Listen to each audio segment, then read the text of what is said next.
Well, hi, Walt. It's great to see you in person here at the FIA Boca. For everyone who has seen Walt before on Smarter Markets, he's president and CEO of the FIA. This is the 49th year of the Boca Conference. It's my first year. I believe it's your 25th. Yeah. So I was hoping you could start me off just, with every conference, what makes it special and what should I be looking for at this conference that I won't find in other venues?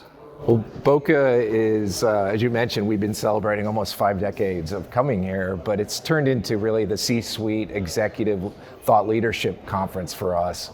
And so as much as the program and the topics that we talk about here in Boca are important, as important or more important are the meetings that are happening on the sidelines of Boca, where competitors are meeting to try to find out, is there a partnership opportunity?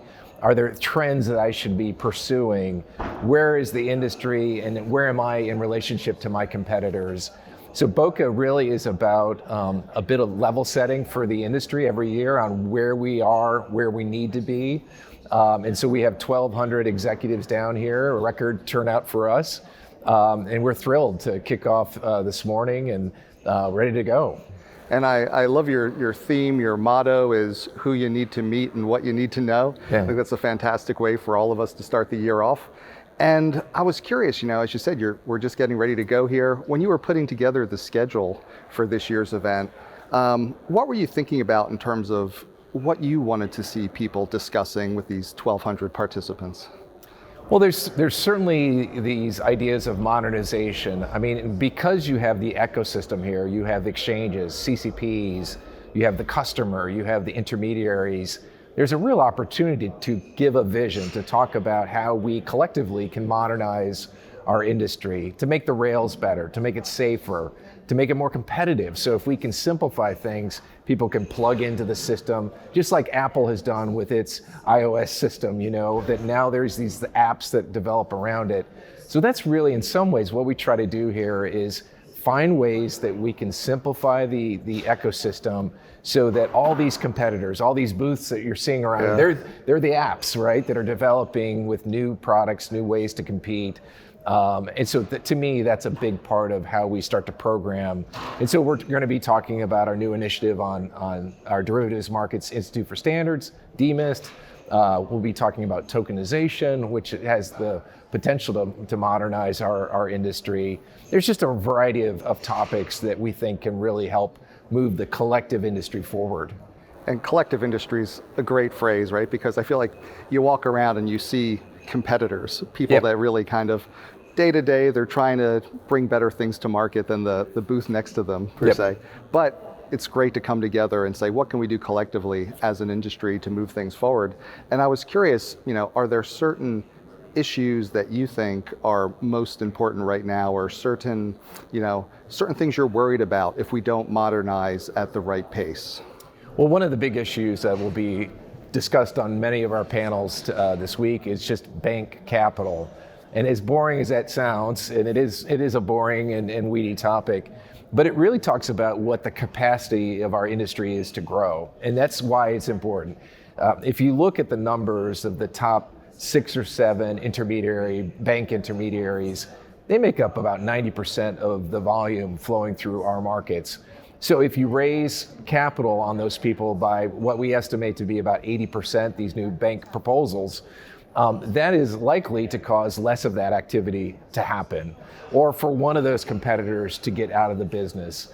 And if that's the case, there's just less capacity, and you can't take on growth and innovation and all the things that we're talking about to modernize our markets. So for me, it's really important. That topic is going to be important that we get that right. And capital is important. We want good capital that's risk tailored to make sure that it's on a time of need, it's there for the system. But if you hold too much capital, it's going to stunt growth, and that's something we're trying to avoid. The other exciting issue I think that we're looking at is the U.S. Treasury market. So SEC Chairman Gary Gensler has mandated that all Treasury and repo clearing come into clearing by 2026.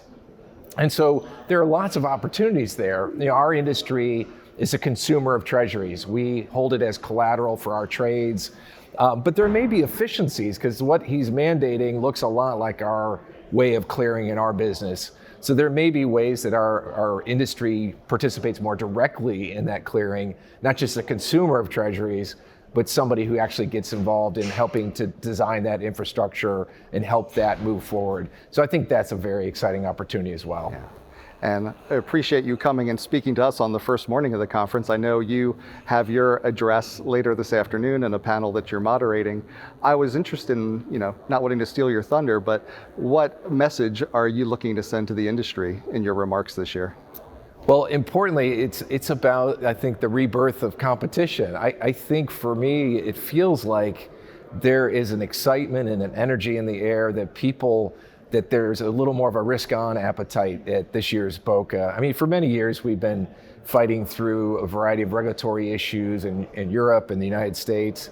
But this really feels like a little breath of fresh air that people are really rolling up their sleeves to compete, like the old days of BOCA's past. So to me, my speech talks a lot about that is, to use what you said, I mean, there's two things. We compete like hell when we're together, but sometimes we'll take off our competitive hats, roll up our sleeves, and work together to modernize for the greater good of competition.